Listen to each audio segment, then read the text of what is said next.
கடந்த 2 வாரங்களுக்கு முன்னர் 5 மாநிலங்களின் ஆளுநர்களை மாற்றி குடியரசுத் தலைவர் உத்தரவிட்டது ஞாபகம் இருக்கிறதா? அதில் முக்கியமான ஒரு மாற்றம் கேரளாவின் ஆளுநர் ஆரிஃப் கான் பீகாருக்கு மாற்றப்பட்டதும் அந்த மாநில ஆளுநர் ராஜேந்திர அர்லேக்கர் கேரளாவுக்கு மாற்றப்பட்டதும் தான். கடந்த 5 ஆண்டுகளாக கேரளாவின் ஆளுநராக இருந்த ஆரிஃப் கானை மாற்றக்கோரி அந்த மாநில அரசு மன்றாடி கேட்டபோதெல்லாம் மாற்றாத மத்திய பாஜக அரசு திடீரென இந்த முடிவை எடுத்து அதிர்ச்சி கொடுத்திருக்கிறது. கேரள மாநில அரசுக்கு நெருக்கடிக்கு மேல் நெருக்கடி கொடுத்து சர்ச்சைகளை கிளப்பிய ஆரிஃப் கானை பாஜக தங்களது கூட்டணி ஆட்சி நடக்கும் பீகாருக்கு மாற்ற வேண்டிய தேவை என்ன என்கிற கேள்வி எழுந்தது. தற்போது அந்த கேள்விக்கு பதிலளிக்கும் விதமாக பல தகவல்கள் கசிந்து வருகின்றன. அந்த ரகசியங்களை தெரிந்து கொள்வதற்கு முன்பு ஆரிஃப் கானை பற்றி தெரிந்து கொள்ள வேண்டியது அவசியம். தற்போது 73 வயதாகும் ஆரிஃப் கான் ஒரு காலத்தில் கெட்டிக்கார அரசியல்வாதி. அலிகார் முஸ்லிம் பல்கலைக்கழகத்தில் படிக்கும் போது மாணவர் சங்க தலைவரான ஆரிஃப் கான் அங்கிருந்தே தனது அரசியலையும் தொடங்கிவிட்டார்.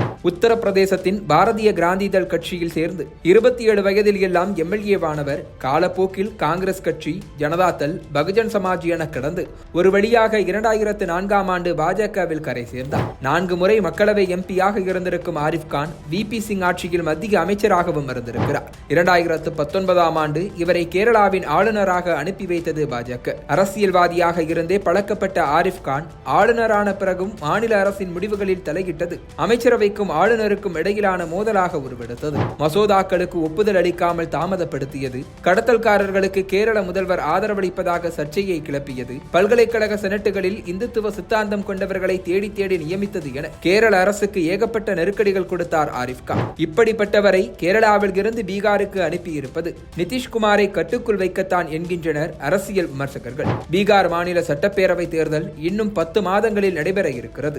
அங்கு தற்போது பாஜக கூட்டணி ஆட்சி நடந்தாலும் நிதிஷ்குமாரின் ஐக்கிய ஜனதா தளத்தின் வசம்தான் முதலமைச்சர் பதவி இருக்கிறது. இதனால் ஏற்கனவே இந்த முறை சட்டப்பேரவை தேர்தலை NDA கூட்டணி யார் தலைமையில் சந்திக்கப் போகிறது என்கிற விவாதமே நடந்து ஓய்ந்திருக்கிறது.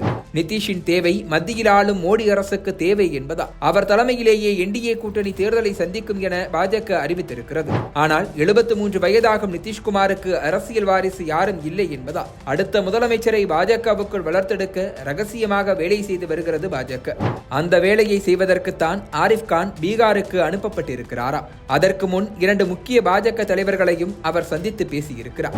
அவர்களில் ஒருவர் அஸ்வினி குமார் சௌபே. பீகார் பாஜகவின் மூத்த அரசியல்வாதியான அஸ்வினி குமார் சௌபே குழந்தை பருவத்தில் RSSல் இணைந்ததில் இருந்தே அரசியல் தொடர்பில் இருக்கிறார். 2014ஆம் ஆண்டு வரை பீகாரில் எப்போதெல்லாம் பாஜக நிதிஷ் கூட்டணி அமைகிறதோ அப்போதெல்லாம் அமைச்சராக பதவி வகித்திருக்கிறார். 2014ஆம் ஆண்டு பக்சர் தொகுதி MP ஆக்கி இவரை தேசிய அரசியலுக்கு அழைத்துக் கொண்ட பாஜக இணை அமைச்சர் பதவி கொடுத்து அழகு பார்த்தது. 2019இல் மீண்டும் MP ஆக்கி இணை அமைச்சராக வைத்துக் கொண்டது.